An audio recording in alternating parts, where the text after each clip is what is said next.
Good morning from Tokyo. Good evening in Montreal. My name is Robin Harding. I'm the Tokyo Bureau Chief for the Financial Times, and it's my pleasure today to join Shunichi Miyanaga, the Chairman of Mitsubishi Heavy Industries, in conversation. Miyanaga-san, good morning. Good morning, and good evening to all the people that are joining this conference in Montreal. So I'm really delighted to have the chance to discuss Mitsubishi Heavy's plans for carbon neutral and the green future.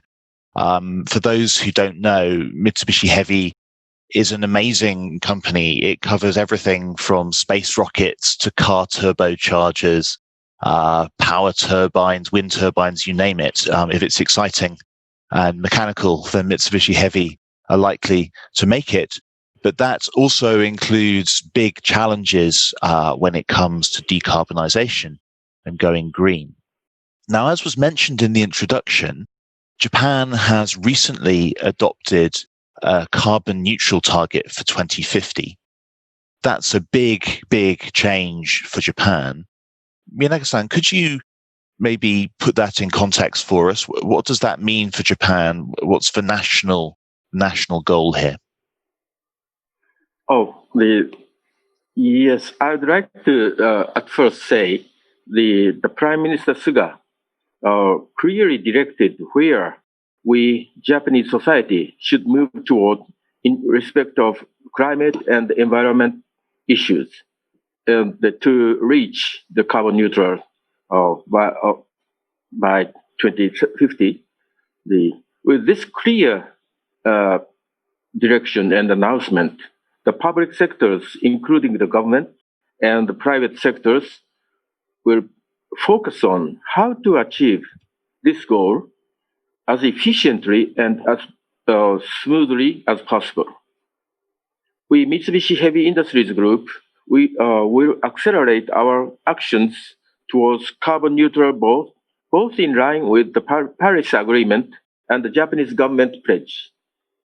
However, when I look at the current available technology to cope with this tremendously challenging goal, the carbon neutral by 2050, I think that the goal seems very ambitious and may be accompanied by much cost or toll for society. And therefore, by all means, we will have to not only utilize all the resources and technology available in and affordable to Japan, but also further develop more disruptive technology and innovation. That is the first thing, because we do need more new invention to overcome and to reach such a goal as smoothly and efficiently. This 2050 carbon neutral goal is an ultimate and holistic goal and calls for a lot of efforts by all the public and private sectors over the decades. We should be reminded that we cannot jump to such ideal society right away. We should be also very, eager and probably to have some ideas or the passion to further develop more practical technology, and we do need to elaborate practical and detailed steps and approaches to this goal from now on. And I'd like to stress to facilitate necessary and desirable disruptive innovation and technology from the private sector standpoint.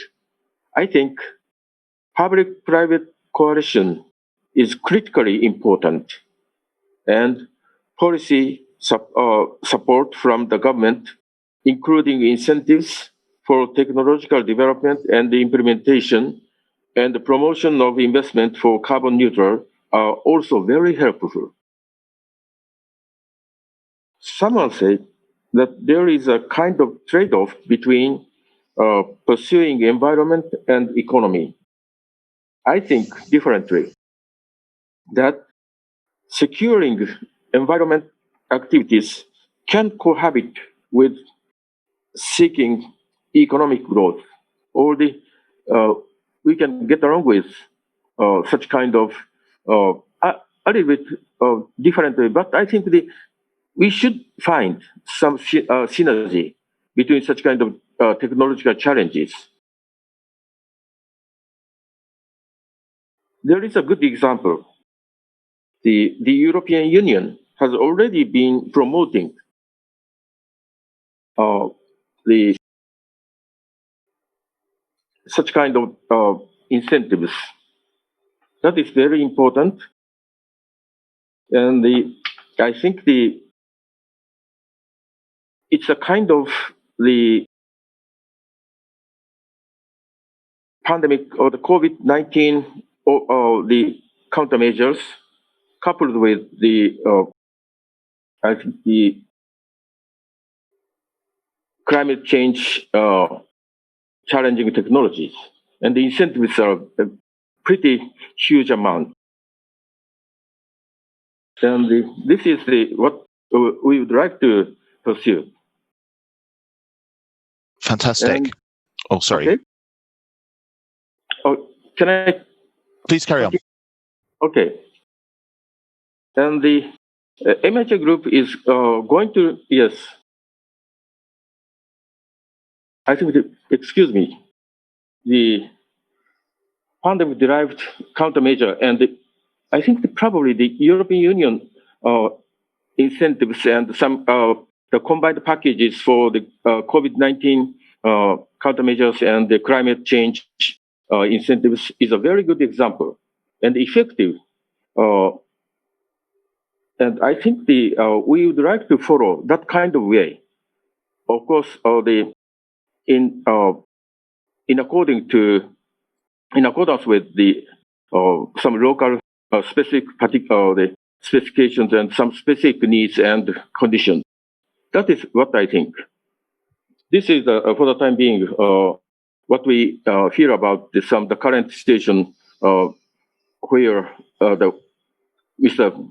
Prime Minister Suga clearly announced. Okay. Fantastic. Thank you. So you mentioned the need for new technology. Yeah. What technologies do you think have most potential for Japan in going carbon neutral?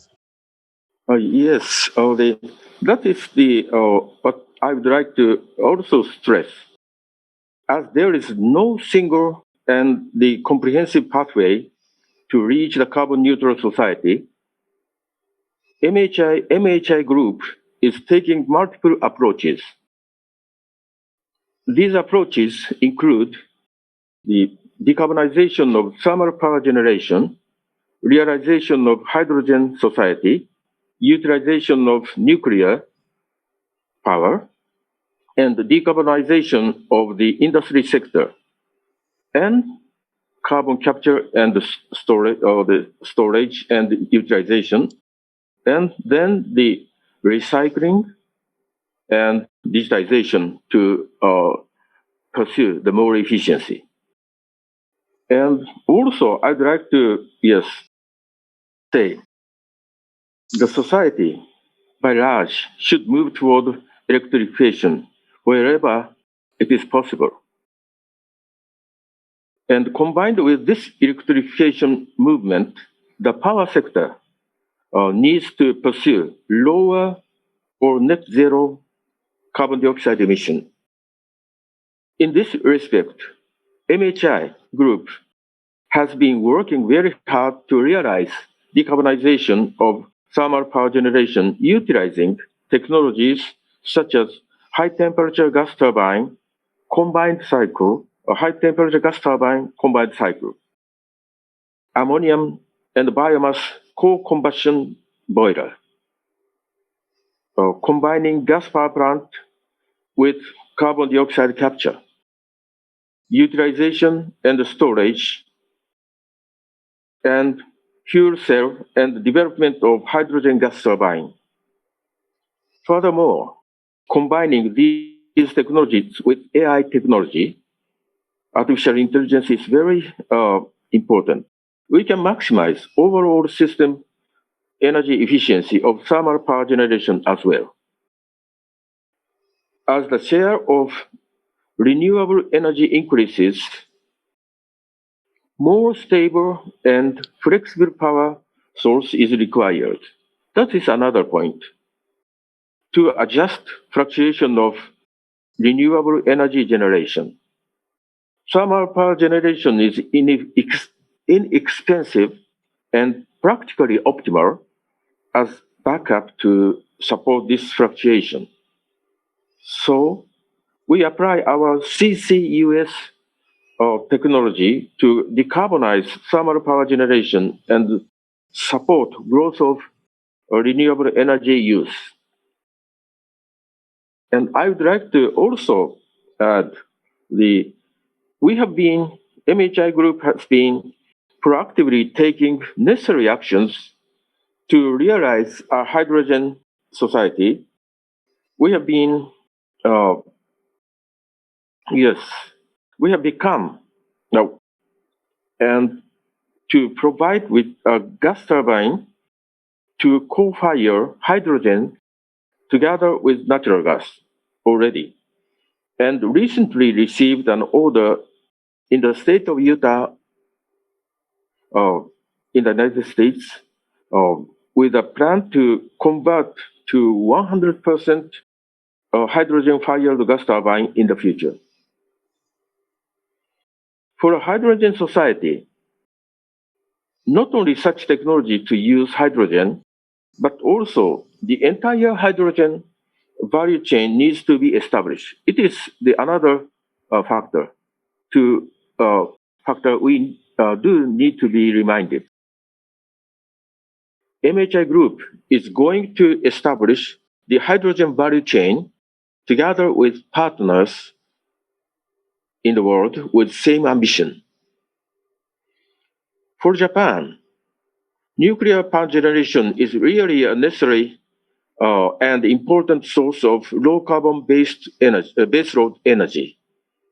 We plan to contribute through the restart of existing nuclear power plants in Japan and also next generation, yes, light water reactors we would like to envisage.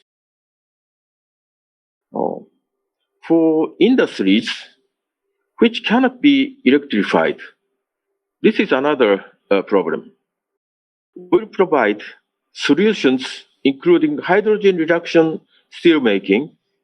We are developing such kind of supporting technology and digitization to improve production efficiency and support fuel conversion. And I would like to add one other thing. Abating carbon dioxide emissions alone cannot achieve a carbon neutral society by 2050. And absorbing carbon dioxide is also necessary. Further improvement in this technological field is required. Of course, we have been elaborating our proven and popular carbon capture technology. It's a proven technology. But also, we are going to develop new technology to meet various carbon dioxide capture needs, including direct air capture. We should also consider how to use absorbed carbon dioxide and transport to storage.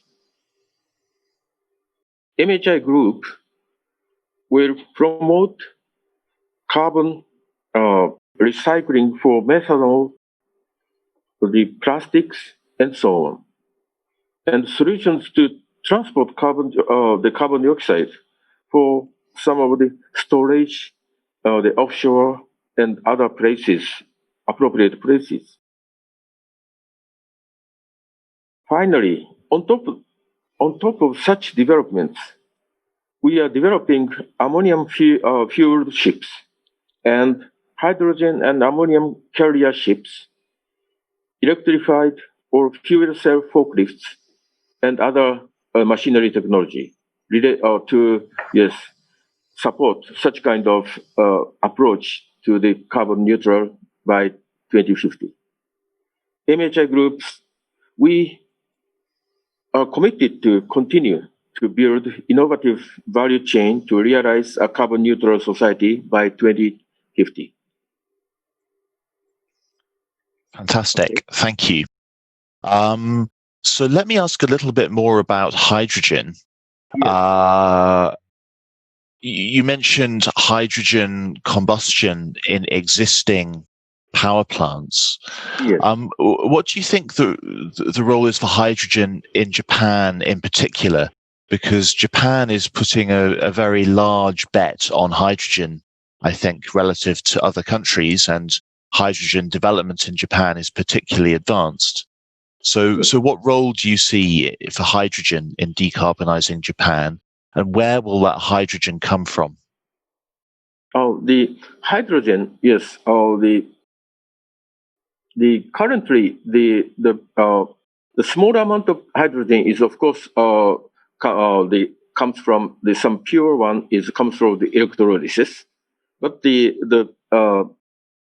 kind of large amount of hydrogen is, I think, taken from a kind of byproduct from natural gas separation or other kind of I think the hydrocarbon processing. So I think it's a kind of the gray hydrogen and blue hydrogen in some area. Of course, for the time being, we do need to use such kind of gray or blue hydrogen to develop the technology of some of the hydrogen mixed combustion technologies and so on. And the pure hydrogen combustion, of course, we are trying. And I think we are confident such kind of 100% hydrogen will be realized. But at the same time, we do need to, at the same time, in parallel, we do need to seek for the green, how to practically produce and the inexpensive green hydrogen. But it will take some time, of course. But in Japan, we can develop, and of course, we do need such kind of the power for electrolysis. So one is the renewable technology like the wind turbine power. But in Japan, I think the stable baseload energy without carbon dioxide emission is nuclear. So I think the nuclear and renewable will be supporting technology or the baseload energy or power for such kind of electrolysis-derived green hydrogen. Is it okay? Fantastic. That's great. So to explain the terminology for anyone out there who isn't familiar with this, blue hydrogen usually refers to hydrogen that's been separated from natural gas, whereas green hydrogen is hydrogen that was made using renewable electricity. So some people suggest that Japan could ship large quantities of hydrogen from Australia and import it to Japan. Do you think that's a practical option? I think it's a practical option. Because if the hydrogen cost, the cost of the production of the hydrogen is cheap or the low, in such case, the transportation cost, of course, some liquefaction of hydrogen will cost some cost, and also the transportation, and also the distribution in Japan, storage and distribution cost. But I think in Australia, for the time, there is a vast resource of a kind of the hydrogen, but it's a kind of you may know probably it's a kind of lignite-based hydrogen. It's some with some steam with some steam reforming processing and so on, and we can expect such kind of low-cost hydrogen. It is a very good for transition period. Very good. And you mentioned nuclear. Clearly, the legacy of the Fukushima disaster is still affecting nuclear in Japan. Do you think it will be appetite to revive nuclear power in Japan? What is the situation there? So of course, frankly say I think there is still some such kind of the influence or some concern in Japan, which came from the Fukushima accident. But the people and the engineers and many people have made and are still working very hard to just realize the further and of and the stable and the reliable and much safer nuclear power plant with with the complete redundancies and duplications and some backup systems for yes any of the various kinds of accidents. And so I think after such kind of very detailed yes study, and also the governmental committee, the third party, has authorized already the 9 nuclear power plants to be reactivated, and some of them are working, operating now, and some of them are still some in improvement of such kind of safety. But from time to time and step by step, the number of the operating nuclear power plants will increase. I think so. So you still think that nuclear has a big future in Japan?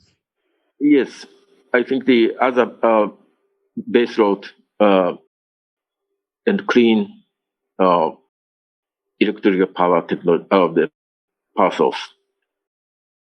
Fantastic.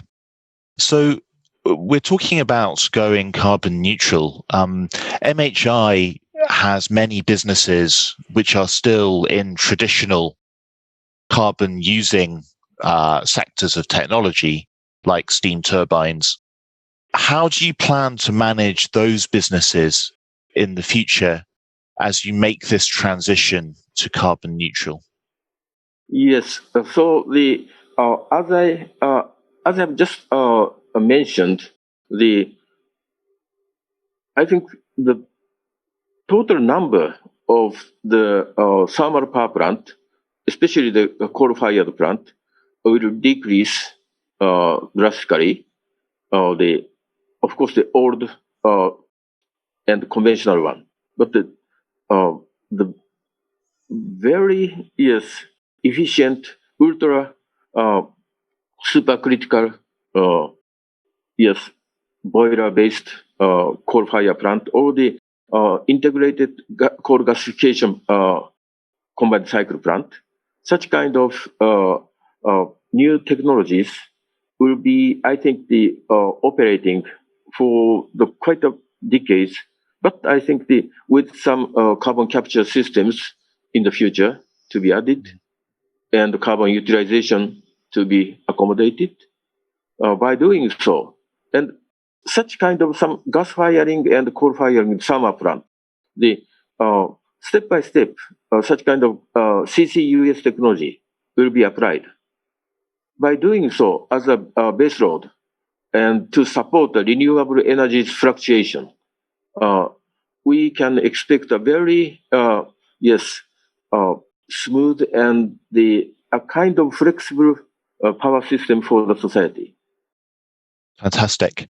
Okay, I believe that we are almost out of time. It's a fascinating subject, and we could go on for a long time, I think, hearing about all of MHI's different technologies and plans for carbon neutral. But with that, I think we need to wrap up. So, Miyanaga-san, thank you so much for joining me. And I hope we're on time now to hand back to the studio. Thank you. Oh, thank you very much.